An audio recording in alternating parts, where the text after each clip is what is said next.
Welcome to Sing for Science, the show where musicians and scientists talk about music and science. I'm your host, Matt White. Each week we'll talk about a song by our guest artist and how it connects with our guest scientist's area of expertise. Today's episode is the third in our Best Of series. With the help of our friend Bailey Constas, we'll be revisiting some of Season 2's best moments. Today we'll be covering the first half of the season with Sia, Lamb of God's Randy Bly, Jose Gonzalez, Debbie Harry and Chris Stein from Blondie, and Maja Jordan. So, first off, we have our episode with Sia. Now, this is a fun one. She is very well educated on the topic of choice here. That was attachment theory, which is quite in vogue, and well-versed in all the terminology that's associated with it. So she was really able to hold her own and often lead the conversation with Dr. Katahakis. Dr. Katahakis is by training, I guess, a sex therapist, or she treats sex addicts primarily, but the idea is that sex and love addiction can be connected to the trauma one may experience in our first years of life. Right. Sia cries in this episode, but the more I think about it, I don't know that I've ever heard an interview with her where she doesn't cry. She feels quite deeply.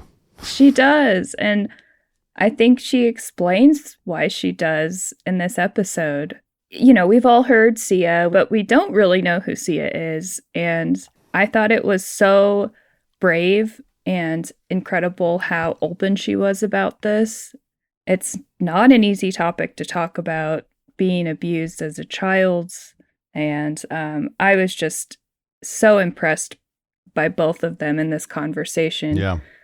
Or perhaps even equally courageous is how, not just talking about her past abuse, but how it manifests as an adult. And, you know, right. Some of the things that come up for her as a grown woman.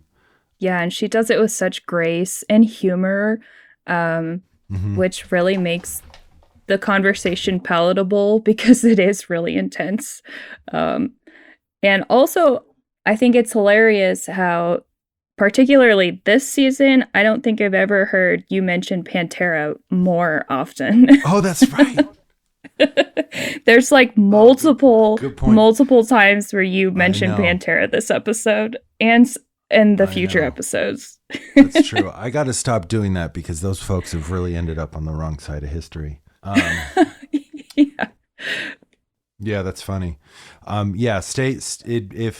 you want to know what Bailey's talking about with respect to this episode, tune into the full length with Sia and hang in till the very end, and it will connect for you. So, without further ado, let's listen to this one with Sia and Dr. Alexandra Katahakis. So the sympathetic system is excitatory, and that's our fight or flight system. And so when we're in danger, we're either going to fight or we're going to run. And that's designed for survival. And when children are abused in whatever way, whether it's neglect or abuse, they oftentimes don't have the opportunity to run or to fight back, which leads to, moderate to severe dissociation. If right now there was an earthquake, since we're all in California, we wouldn't stop and think about or say to each other, do you think we should we end this conversation now? We would just get up and run, right? Because that's how the organism is set up. If we're in too much distress, if the child's in too much distress, it's crying, nobody's coming to its aid over and over again, it's not being soothed, then eventually the crying stops because the parasympathetic system tries to down-regulate the sympathetic system. And when it can't, there's a freeze state. And where there's a freeze state, you no longer have adrenaline and dopamine. Now you've got noradrenaline and you've got opioids washing in, which is an analgesic that prepares us to die. It's called limbic shutdown? Yes, that too. But autonomically, it is the parasympathetic and the vagal brake shutting everything down. And if you think about being tortured, or if you're a cave person and you're on the savannah running and you're trying to outrun the lion, and eventually, it's catching you and you're out of breath and you can't run anymore, at some point, you're going to freeze and those opioids wash in so that when it eats you, it's probably not as painful. Would be my guess. I've never had the experience, but I'm pretty sure that's how it works. Yeah, go on. And the cortical uncouples from the subcortical. So there's no thinking anymore. It's just, you're just in a purely animalistic state. It's so phenomenal because that's describe exactly how it used to feel when I would text someone who had captured my projection. Mm-hmm. So someone that I had decided was going to be my romantic primary attachment partner, let's say. Right. And if they weren't texting me back or I couldn't get a hold of them, and my brain, because I didn't have that, like the caregiver coming, and I went into limbic shutdown so regularly that my adult body would experience the exact same feelings as the infant.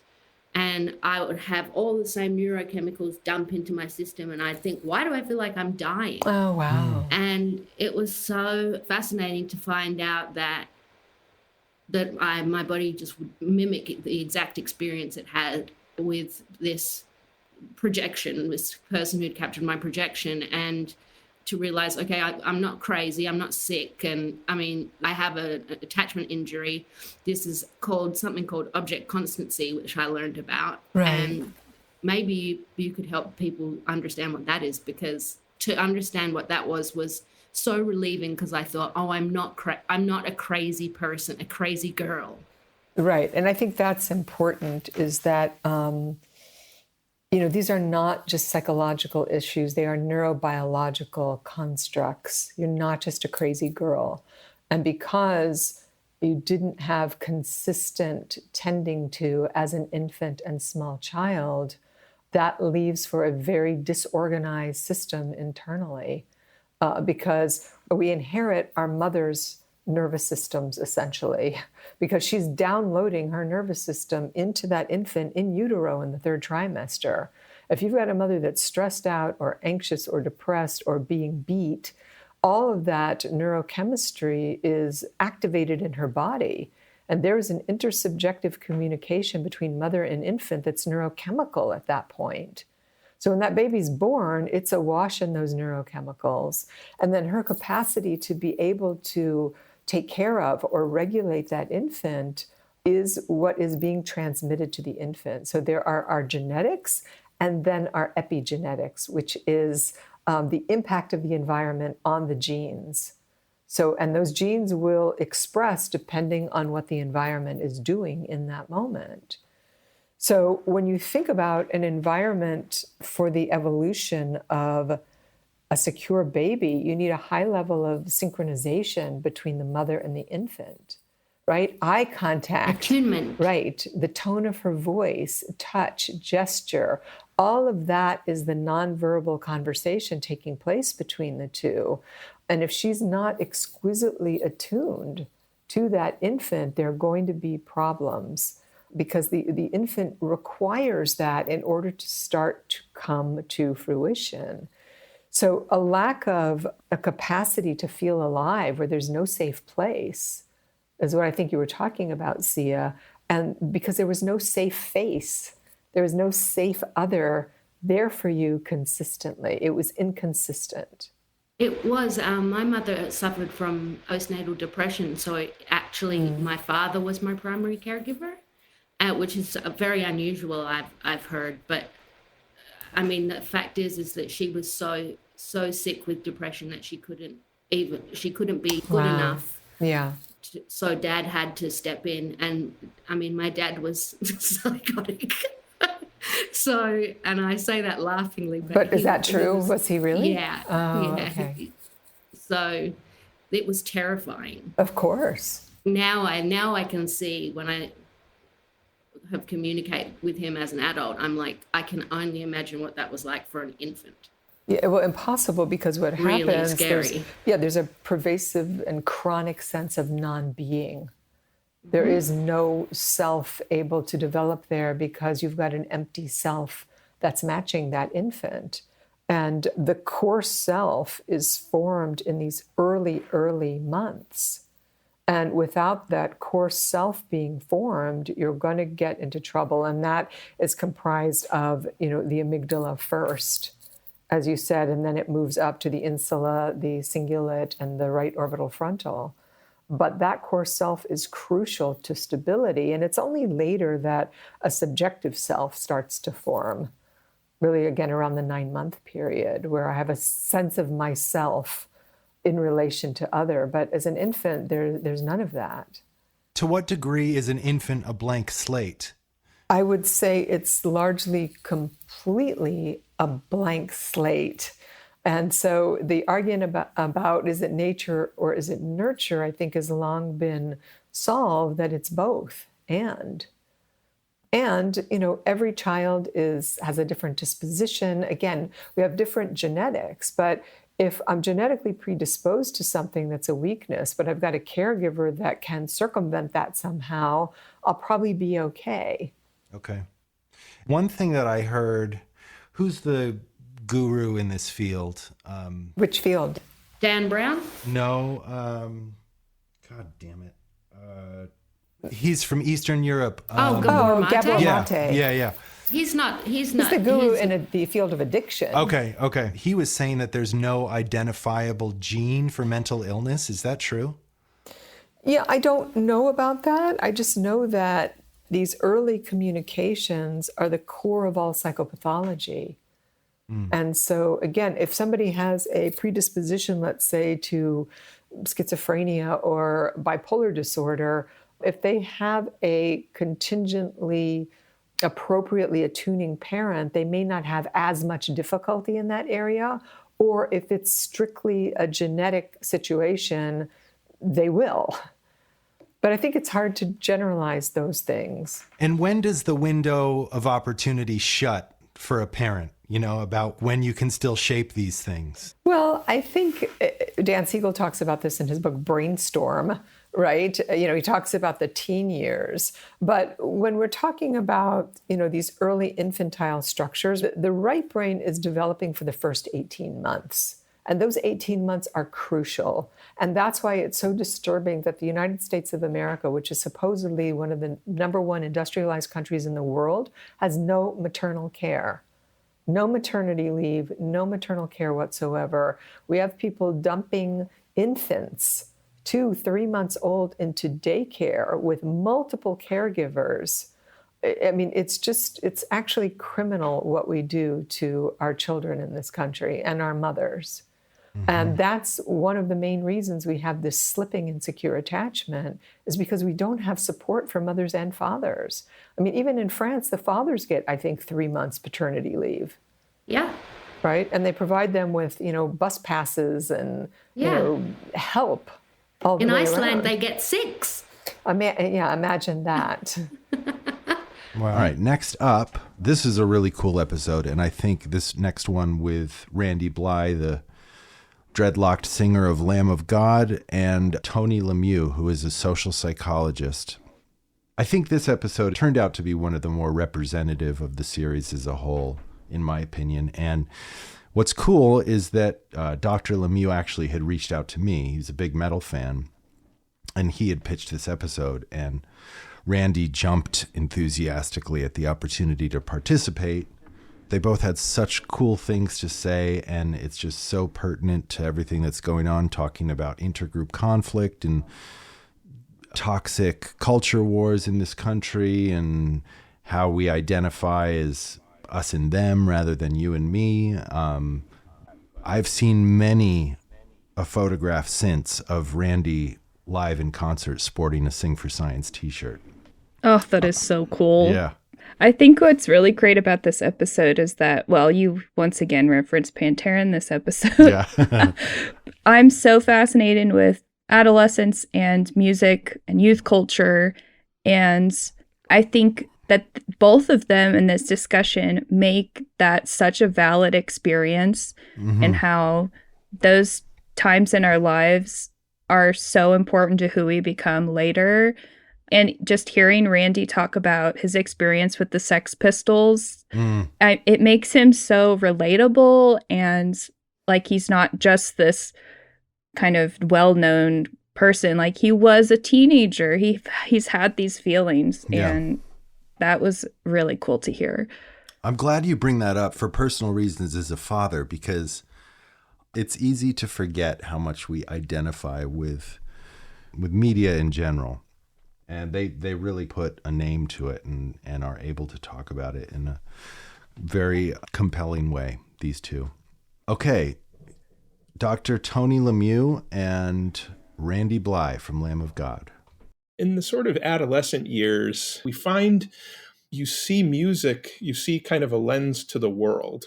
And I think, with different artists and the performers, you're kind of learning and distilling something. And so you have this sort of awareness that you build, and there's sort of developmental windows where that's more acute. And for some people, they kind of last longer. But for many people, that sort of music that they identify with in their sort of adolescent years into their early to mid 20s really stays with them, where they're like, it's like you imprint, and it's like, that's the stuff that you can always come back to. You might find new stuff you like, but you always go back to that sweet spot. And then we make sometimes some inferences about people based on what they like or what they listen to. So I think there's this sort of implicit sense that there's something that those musical preferences might identify about somebody. When I was 11 or 12 years old, I heard the Sex Pistols for the first time, and that completely changed my life because I felt socially ostracized where I was. I lived in a little tiny town. I didn't have much money. I was a weirdo, just a nerdy guy. And someone gave me a copy of Nevermind the Bollocks by the Sex Pistols when I was in like 7th grade. And it was the sound of my alienation. One thing I've always been curious about, and because Lamb of God has gone on to have such great success, your fan base is big enough that it probably contains a good enough a cross section so that there are people included in there who, if you had been joined with them in a different chapter, they may have been the very people you felt alienated from. Oh, yes. 100%. I've always wanted to know, like, what's it like if you meet a Lamb of God fan where you just kind of right off the bat, you're like, yeah, this person is the asshole that made me feel like I was on the outside looking in. Really, that doesn't happen that often. I don't know if that's because I don't meet these people in a regular social setting most of the time, where they're with their peer group and I don't see how they behave. Most of the time when you meet a fan, they're just happy to meet you. You can see it in their face. So, and also as I get older, I try not to judge people by immediate impressions or external appearances as much as possible, because I hated that. And when I do that, I recognize the hypocrisy of it, and I don't really like being a hypocrite. So I try not to do that much. But, it's something I've certainly reflected on a few times. It's just like, generally, we have fans. So I've met some really crazily diverse fans. And I think that is sort of continuing now. I think the diversity it shows is increasing. So I'm not going to say, you are the guy who would have beaten me up in high school if I meet this guy. I'm a grown-ass man. I don't know his story, so I have to be open-minded to people. And that's a beautiful thing. I think that music is so inclusive. And I need to emphasize that is a question that I've wanted to ask for, I guess, 20 years, because when I got to high school, when I arrived as a freshman, there were these clearly defined social boundaries illustrated by where people sat and who they sat with. And the table where the metal fans sat couldn't have been more easily labeled as outcast. It was like on the outermost section of where the tables were, and they dressed and looked the part. And there was a kid in my class whose older brother was a star on the football team and was embraced as you might think a kid in the suburbs in the early 90s would be, who was a football star. And at any rate, the kid in my class told me that his brother used to listen to Pantera in the locker room to get pumped up before the football game. And that really chapped my hide. I was like, no, you don't get to enjoy the fruits of the disenfranchised and also get the popularity and all the trimmings that come with it, you know, and He took your music. well, it's kind of like a narrow-minded teenage sensibility that wanted to ask you that question. And That's why when you're in an underground band and you develop a fan base, and then when you get bigger and more people show up, sometimes the original fans, it's very, it's a very childish mentality.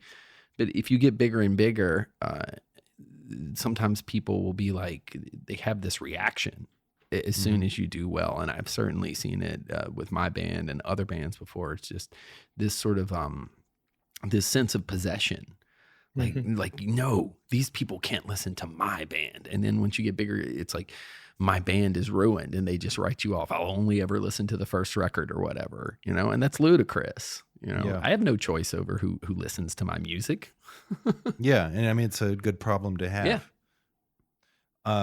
While we're talking about this whole us versus them thing that comes up in the lyrics, and also when it comes to identity with music, and Tony, I get the feeling that that's really central to your research. Could you talk about how that is exploited? And Well, I think, yeah, going back to the sort of us versus them theme and picking up a little bit of that thread about being a fan and sort of which groups and social circles you fit in, when you start to see that sort of the more expansive sense of identity, that's like the kind of ideal side of what music can do, right? Builds that Yes. sense of community, like you're there, like we are all part of this group. And what I got fascinated by with the way that music is used sort of on the flip side, you see that hate rock is a sort of a concern. You see that with different terrorist groups and sort of the bad actors' use of music to kind of catalyze identity and action too.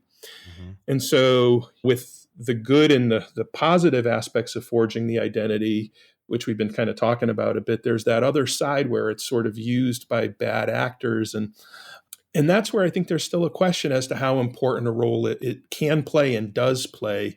But we certainly know that in the context of like terrorist groups, for instance, it is something they've attended to and used deliberately to build that sense of identity and emotional connection. Yeah, I for one just know the power of the feeling of community in music just from playing shows. Playing live is a massive form of energy exchange that it's really hard to explain to someone who, if you haven't been on stage in front of a few thousand people, it's hard to sort of explain that feeling, but it's really intense. That's why the better a crowd is, oftentimes the more energy a band will put out. So there's this feeling at its best and most sublime moments. There's a huge feeling I get on stage of just unity and oneness with the audience. You know, the line between us and them blurs and disappears because I'm singing and then they're singing these words back that I wrote in a cheap spiral brown notebook in, you know, my garage. And it's a crazy feeling, you know, it's wild, but it gives you this feeling of well-being. okay, so next one, this is cool. Jose Gonzalez. This one, they came to us because Jose actually was pursuing a PhD in infectious diseases, I guess. And then his career took off, and he too was very much able to hold his own with Dr. Mike Osterholm, who probably second to Fauci was, you know, one of the most prominent voices during COVID. So it was pretty cool that Dr. Osterholm was, you know, made time to do this. And interestingly enough, this episode was actually recorded in two parts. We had recorded it in June of 21, and I kept pushing the season release date back, and Jose was concerned about the information becoming irrelevant. Like a good scientist would be thinking about. Exactly. And he was right, because when we recorded this in June 21, it was this brief window when the vaccine had come out. A lot of us were vaccinated and thought we were out of the woods. Turned out not to have been the case. So we recorded it kind of as Omicron was peaking, and there was a noticeable difference in Mike's demeanor. You know, he went from one of ebullience to one of just being kind of dejected. Yeah, seriously.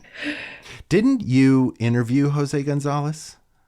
Yeah, I think I interviewed him for my college newspaper, and I think we talked about like the cosmos, and it's just like these really big things out there, and I loved it. Yeah, what a smart guy.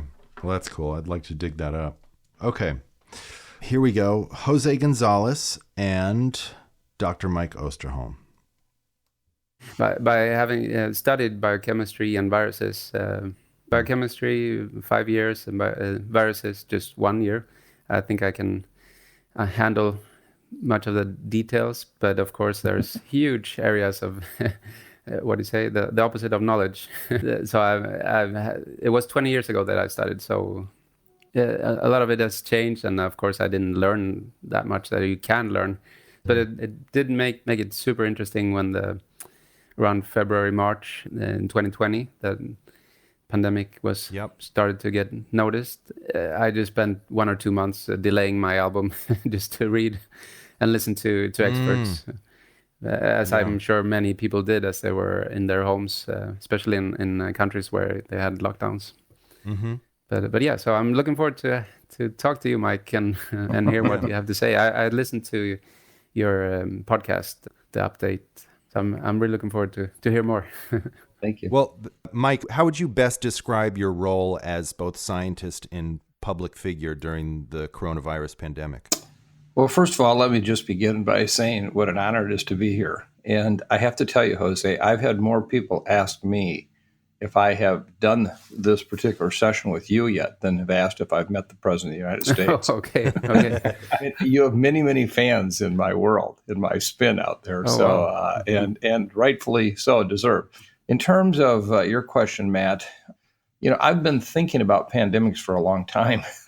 I've written about them. My 2017 book, Deadliest Enemies, predicted pandemics would be coming, that they would last a substantial period of time. They would inflict pain, suffering, and death, unlike we had previously experienced. And that's not ever a good message that people want to hear.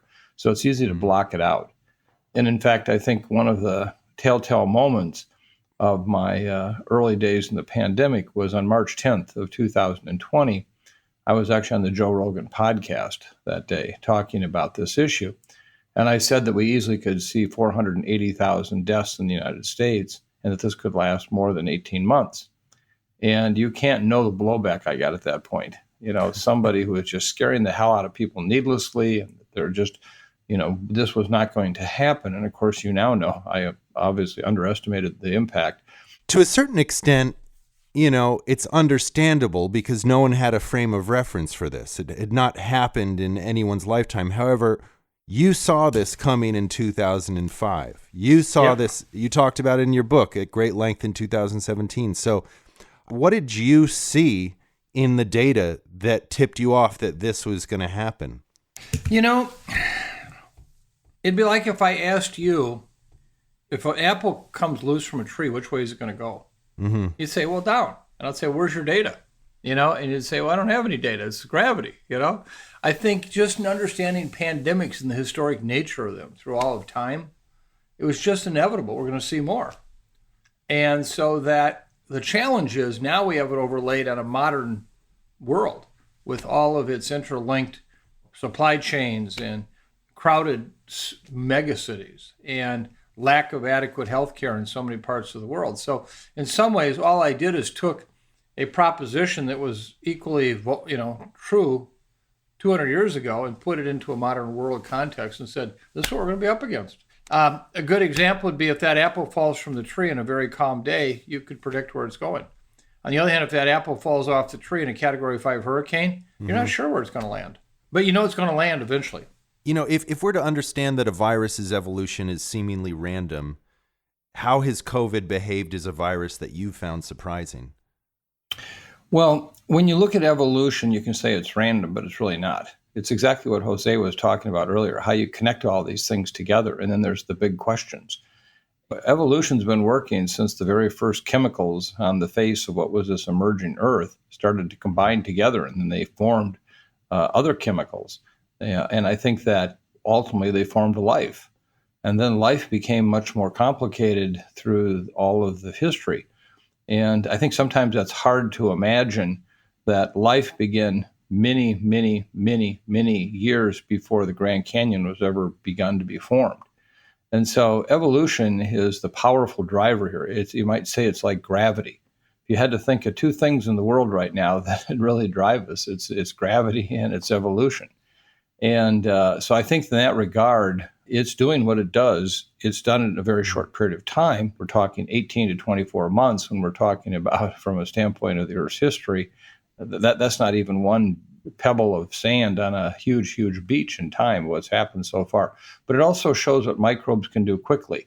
You know, you and I talk about a generation of 20 years to 30 years between generations.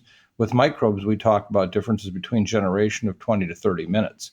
And so they are able to adapt. They're able to mutate. That in many cases is a flaw. It's fatal. It's not to their advantage, and they die off. And that's exactly what these variants are. These have been mutated viruses that, because they don't have the same machinery to reproduce themselves with the accuracy that, say, human cells can, which even then we still have challenges. That's called cancer. The issue is that all they have to do is have some successful ones that actually give them some advantage. I have a question now that we're in Omicron times. I was wondering if this will shorten the amount of time that we will have with this pandemic, in thinking about the people who don't want to take vaccines, and this will sort of boost their immune systems. Yeah, this is one of the really big challenges of predicting the days ahead with this pandemic. Number one is surely Omicron itself, as a surge of cases around the world, will probably be short-lived the next 3 to 6 weeks, and we'll see case numbers drop precipitously. The challenge is what happens after that. And it won't go away. It'll stay around. How many cases will occur is unclear. I think the really big challenge is what's the next variant. There could easily be a variant that could develop that is much more evasive to the current immunity from our vaccines and from Omicron and Delta. If that were to happen, it'd be kind of like starting the clock all over again. So that's what we don't know, and that's obviously not what anybody wants to hear. But the reality is, if you look back a year ago today, at that time we had Alpha had emerged out of the United Kingdom, Beta and Gamma were coming out of South Africa and South America, and people were saying, oh, but never mind, it's going to be over with. And then we saw what happened with Delta showed up, and now Omicron. And the big question is, what's the next one? Yeah. And I think it will happen. There will be a next one. It could be milder, and could be the fact that current vaccine immunity and previous infection immunity will protect you. We just don't know. I mean, Omicron is in fact causing more mild illness, right? It is, but the proportion of people having severe illness is lower. But the numbers are so much larger of who's getting infected that we're still offsetting healthcare. I mean, right now on our East Coast, our healthcare system's in break mode. Is there anything to suggest that because the infections are more mild with this variant, that suggests that will continue to happen? We don't know that. You don't? We don't know that. That's the problem. Could turn out that if you evade immune protection, they could be really very severe again. I mean, one of the reasons why we're seeing the limited number of severe illnesses per population is the fact that people have pre-existing immunity that is surely having some positive impact on that disease picture. We don't know that the next variant would necessarily have that same thing happen. Now, this one is with one of Sing for Science's bigger celebrity participants, Debbie Harry, and Blondie's co-founder, Chris Stein. They came on to talk with Michael Mann, who is a very well-known climatologist. Leonardo DiCaprio has revealed that his character in Don't Look Up was based on Dr. Mann. Really? Yeah, and so he's well known for having in the late 90s sounded the climate alarm. Debbie and Chris were good sports to participate. This song really had absolutely nothing to do with climate change, but it was cool to get them on. It was so cool to hear them talking together too. Yeah, kind of bickering. I mean, they really are an old couple. Yeah. I feel like this season of Sing for Science was sort of the opposite of doom scrolling. So many of these topics are so overwhelming and to the point where you're like, I can't even understand what I need to do about any of this. Particularly in this episode, I thought they did a great job of addressing individual responsibility versus societal responsibility, and how we have to not let those larger systems not take responsibility and put all of it on us as individuals. Mm-hmm. What is the phrase that Dr. Mann coined that you just made me think of? Climate porn doom scrolling? Yeah, exactly. I think that is what he said. Okay. Take it away, Blondie and Dr. Mann. I was at something in London a couple of years ago, and Vivienne Westwood, the designer, is adamant climate control person, and you probably don't know her, but she's a formidable personality, and she's been going on about this for a while. And at that point, she was so concerned that she thought that there really was no way to reverse at this point, that it would be nearly impossible to reverse the damage. Yeah, we can't reverse it at this point. A lot of what we're seeing, the catastrophes we're seeing play out in real time now in the form of these unprecedented wildfires and floods. And in New York, not far from New York City, which just saw its worst flooding event on record recently with Ida, with that storm as it made its way through. Yeah. We've got to get off fossil fuels. We've got to bring them down, our carbon emissions down by 50% within a decade. Mm-hmm. It's a monumental task, but it's doable. It isn't physically impossible. It's just a matter of political will, having the political will to act and using our voices to put pressure on politicians so that they do act. With all this stuff, I keep seeing the socio-political aspects, which are that every fucking event that goes on now is politicized. Yeah. And to me, the politicization of the virus is the most screwed up thing I've ever witnessed, and I've seen a lot of screwed up stuff, and it's so crazy that this has become some kind of push-pull between sides. Yeah.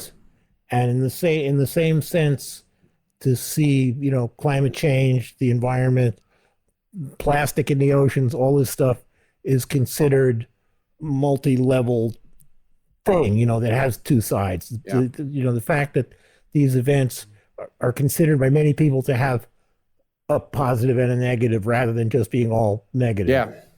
Which seems to me the rational view. It's very screwed up. And I don't know how to get around that. And the internet, all this disinformation floating out in the world doesn't seem to help.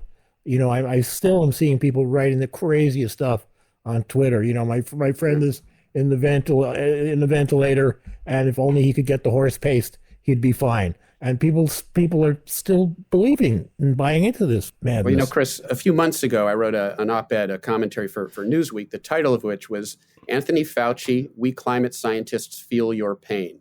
Because it's the same thing. Just as you say, it's the same thing. It's the weaponization of ignorance by special interests and people with an ideological agenda. And who loses out? All of us. Right, we do. Did you see that meme at the beginning of coronavirus that it had a picture of planet Earth and it said climate science needs to hire coronavirus's publicist? No, but yeah, right. I get it. Yeah. Why can't everybody just not drive on the weekend? Well, I think they did that in Copenhagen. Would that make a dent? What if nobody drove on Sunday? Individual behavioral change is part of it. We all should try to be part of the solution. It makes us feel better. It makes a difference. It makes us healthier to bike more, drive less. We should all do those things. But what we can't allow is for the special interest, the polluters, to convince us that it's all on us as individuals, because we need systemic change. We need policies that will move us off fossil fuels, and we need politicians who are willing to support those policies. And in my book, I really emphasize the duality. It's both. It's individual behavior, but we can't do it alone. We need politicians who are going to help us through this dramatic transition that we need to go through. And the central piece, in your estimation, is carbon pricing, right? Yeah, I was going to say, could you just define carbon pricing simply? Yeah. So carbon pricing is one mechanism. Actually, as it turns out, you put a price on carbon, a carbon tax, or cap and trade. We've heard a lot about that. So you level the playing field because, look, when you burn carbon, you're dumping pollution into the atmosphere. You're hurting the planet. And why should polluters be allowed to do that at no cost? So the idea here is you level the playing field so that renewable energy that isn't destroying the planet can compete fairly in the marketplace. That's all it's asking for. Because if it can compete fairly, if it doesn't cost more to purchase electricity from a source that isn't hurting the planet, then people will make the right choice. We have to make it easy for people to make a planet-friendly choice. And how do you get away from these weird associations of the Green New Deal with putting people in gulags or whatever? I mean, that's where it goes. It quickly runs to this crazy other side. Right. Well, the other side has been very effective. Climate opponents, conservatives, fossil fuel interest groups, the front groups that they fund have been very effective in their messaging, making any effort to do something healthy for the planet sound like it's an imposition on people's liberty. It sort of, they play to sort of the red meat of the conservative base by throwing words, they're going to take away your hamburgers. They're not going to allow you to fly to see grandma during the holidays. It's a fear tactic that obviously distorts the choices that we're making, but it's intended to sort of draw upon that reptilian part of our brain. And that's what they're trying to do. They're trying to animate, their base so that they become an obstacle to meaningful progress. In your book, you talk about how that actually ends up being divisive among climate activists. I think that's important to get out there. Yeah, we have to be careful because, and Chris, you alluded to this earlier. I thought you laid it out so clearly. They've weaponized social media and they're using bot armies. And when I say they, I'm talking about fossil fuel interests, polluters, right-wing groups, dark money, Koch brothers funded groups, for example. But I'm also talking about some bad state actors. Russia has not played a constructive role here, and they've used bots to try to sabotage climate action because they see themselves actually as benefiting if we don't do something about climate change. Vladimir Putin does. Well, they're all about the oil pipelines and all that stuff. Yeah, there was a $500 billion oil deal between Russia and the United States that was at the heart of why they wanted Trump to be president, so he would approve. Yeah. But ultimately, if I'm, saying, hey, you're not vegan, and you're saying, oh, well, you travel 30,000 miles a year on airplanes. Right. Ultimately, that kind of dilutes our force and we can't unify and appeal for stronger policy change. Yeah, that's right. I mean, and, it would be great for us to be more responsible. And, if you drive a vehicle, an electric vehicle has a much lower carbon footprint. And if you can use public transportation, that's great. And if you can do less travel, less recreational flying on vacations, all of those things help. But in the end, the problem is that we won't see the reductions in carbon emissions that are necessary unless we decarbonize our infrastructure. And we're only going to do that through policies, through governmental policies. So let's not create animosity with our allies, climate advocates, progressives, people who are on board, who want to do something about the problem. These bad actors that I was referring to use social media to get us arguing with each other, to get us finger pointing. Oh, if you're not a vegan, then you don't really care about the climate. Oh, if you had children, then you don't really care about the climate. If you fly, you don't really care about the climate, because then it devolves into a shouting match. It divides the community of climate advocates so that we don't speak with a united voice demanding action. And who wins? The polluters. And that's why they're playing that game. And so be aware of that. Be aware of the way that social media is being used, is being weaponized to pit us against each other. Don't take the bait and recognize that there are these underhanded tactics. Look, here's the problem for polluters. They can't deny climate change is happening anymore because it's starting to look sort of like the apocalypse that you guys sang about, in Rapture. We're seeing devastating climate impacts now. So they can't deny it's happening. So they've turned to these other tactics to try to prevent us from acting. Division, deflection, etc. We need to reassess what the apocalypse is. Our buddy William Gibson, the writer, the great writer who invented the phrase cyberspace, he describes the apocalypse as what he terms the jackpot, as something that takes 50 years. It's not an overnight event. It's not you wake up the next day and all the men are dead, like I just saw on a TV show last night, you know? That's one solution. That could help. Yeah. Well, I mean, to be perfectly honest, the political leaders who have done the most are people like Jacinda Ardern of New Zealand and Angela Merkel of Germany. Yeah. So we have seen far more leadership from women politicians, and that's relevant here. Maybe we need a little less testosterone in our political system. All right, last up for this installment of our Best of series is Majid Jordan. This episode is unique because Majid Al-Mascati is from Bahrain. I don't know that we've had another artist from the Middle East on the show. And so we were speaking with Jacques Cousteau's grandson, Fabien Cousteau. So we talked a lot about the ocean around Bahrain, and this episode was somewhat of a platform for Fabien to talk about his latest project, which is called Proteus. He's developing this gazillion-dollar underwater research station. It's all very sci-fi, and it kind of picks up where his grandfather's work left off. There's some great movies from the 60s about these underwater research stations that Jacques Cousteau had built. There's a lot of interesting drama surrounding the Cousteau family. I don't know if you're aware of it, but give me some tea. What's tea mean?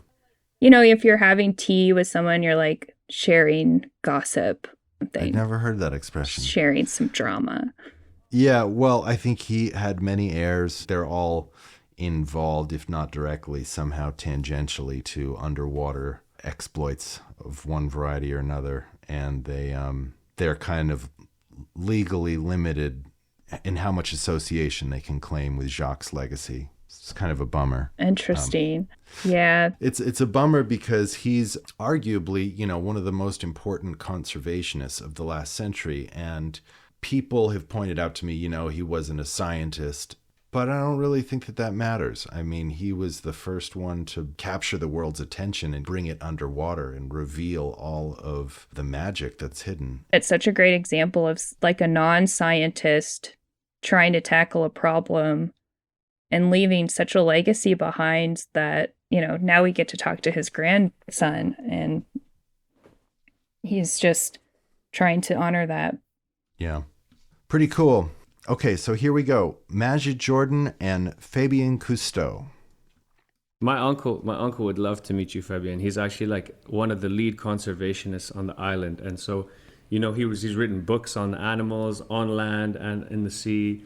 Like if I show him a bird, he's like, yeah, this migrated from here to here, and because it's warm. And if I show him like anything in the sea, he'll let me know like the type of plant life, the aquatic animals that come through that stay there. There's dolphins, and to have you come over to Bahrain would be so insane, so crazy. Bahrain is just located in such a beautiful spot, and the fact that the Persian Gulf itself has some life and some vibrancy and so unknown, especially for the Western cultures or what we call Western cultures, so Europe and mostly North America. Your story of being with the fishermen and just enjoying going out into the water as a freediver and as a diver, being able to see what's down there and the coral growing on some of the plain, for example, that was used as an artificial reef and all that. It just goes to show that there's a lot of life that's there, and if you give it a chance, it will breed rebirth, and therefore it becomes this fireworks display of life. And I could see why you were influenced by the ocean with the latest song. It's a romance, It becomes this relationship that becomes lifelong. Yeah. Ever wondered which animals can breathe through their butts? Or what chainsaws have to do with human childbirth? The Weirdest Thing I Learned This Week, a podcast from Popular Science Magazine, is here to help you take a deep dive into these tales and literally hundreds more. Join Rachel Feltman and the rest of the PopSci crew as they compete to share the most shocking, hilarious, enlightening, and most importantly, weirdest stories they can find from the history of science, technology, medicine, and more. You can listen to The Weirdest Thing I Learned This Week wherever you get your podcasts right now. And what's so cool about all of us speaking together is that in many ways, Fabienne, what you're doing with Proteus is building on the legacy of your grandfather's work with the conch shelf experiment, which was in the Red Sea, right? Yeah, so conch shelf 2, there were 3 underwater habitats that my grandfather and his team experimented with over the years in the early 1960s. Back in the infancy, as a matter of fact, conch shelf 1 is arguably the first underwater habitat in existence. And it was all about man's relationship to the sea. If we can live underwater for extended periods of time, what does that do to us physiologically, if anything? And what can we learn from the sea by being on that final frontier?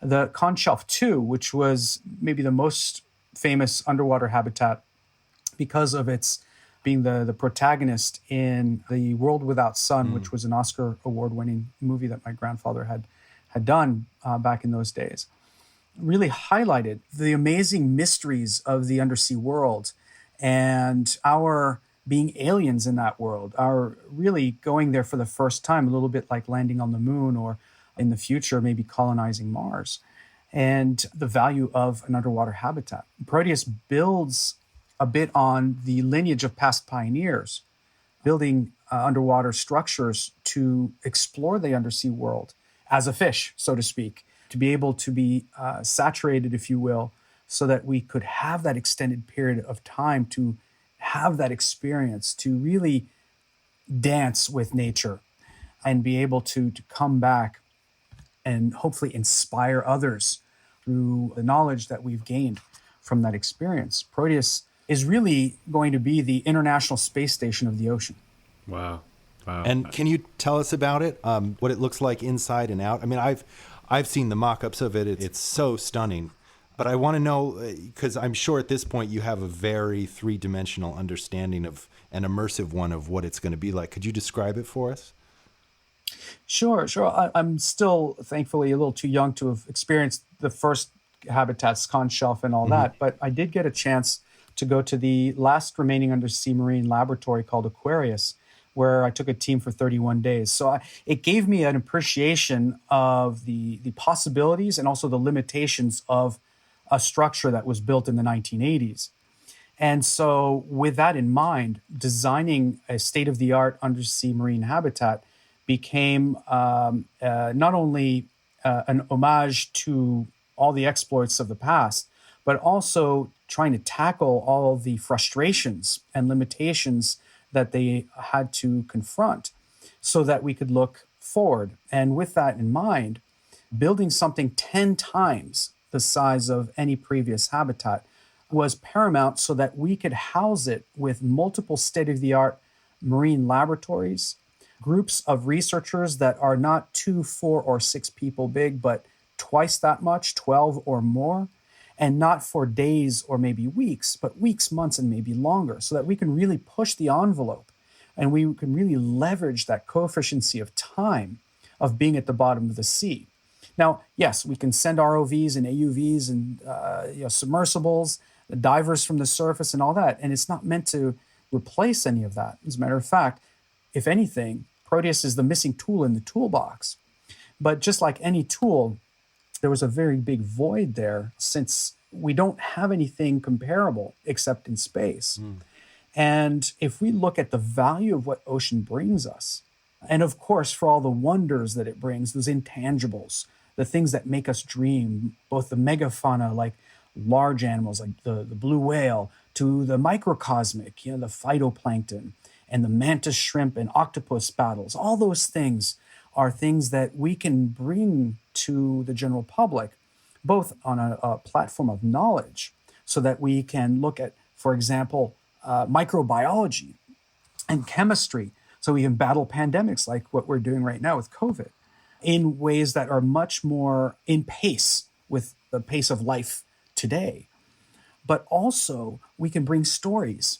We can bring the highlights, the highlight reel, if you will, of the connection of human beings in ocean, that human-ocean connection, for those who may never get a chance to swim in the ocean. So when you just mentioned COVID, how does the pharmacological connection work? Like marine research that you can conduct, how are you able to turn that into medicine?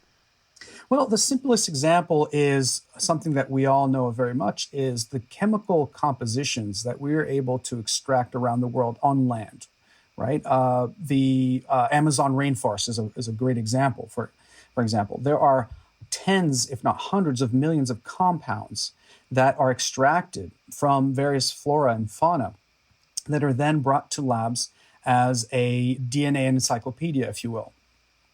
And so with that, certain chemical compositions are used for certain things. If you look at the components of vaccines, you'll see that there are a lot of components that are derived from natural resources.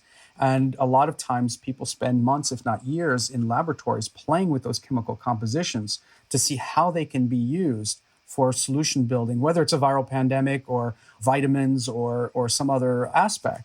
Those chemical compositions are invaluable for us to create solutions to problems that arise, especially in the case of things like a pandemic. In the ocean, it's vastly untapped. There are maybe 30 or 40,000 chemical compositions that have been deciphered from things like sponges and small animals and things like that. I can give you a few that have actually made it to market. For example, deepwater sponge chemical composition was used in a targeted chemotherapy for leukemia. Another chemical composition from the venom of a cone snail being the most venomous organism on the planet, is now being used to combat chronic pain, extreme chronic pain. Really? It's 1,000 times more powerful than morphine without the side effects. But you have to administer it in a hospital. And there are other examples like this, but we're just scratching the surface because we've explored less than 5% of our ocean world to date. So imagine that Pandora's box of solutions that are awaiting us out there. That is stunning. So the cone snail, is that what you said? Yep. Does it act like an opiate? It's just not addictive? Correct. So it's not addictive at all. And the way they describe it to me, I'm certainly no chemical biologist, is that the venom itself is deciphered, décortiqué in French, broken up into pieces, and then the select strands are then used for the treatment, so that it targets just the pain and doesn't become venomous or toxic. Wow. And it doesn't also trigger a dependence on that particular drug. Now, that said, if you're in acute pain, it's usually something that you're going to need for an extended period of time, depending on your situation, whether it's rehab or some other purpose. That's bananas. I was just imagining some guy being like, "Yo, man, I can't kick this cone shell." I can't go into his plug, and the guy being like, "That's gonna be hard to get, man." It's pretty. We've only discovered 5% of the ocean. Sing for Science is co-produced by Talkhouse and made possible in part by a grant from Science Sandbox, an initiative of the Simons Foundation. Stay tuned for other shows in our Best Of series, and be sure to check out our other episodes. For more information, please visit singforscience.org and follow us on social media @SingForScience. Thanks for listening.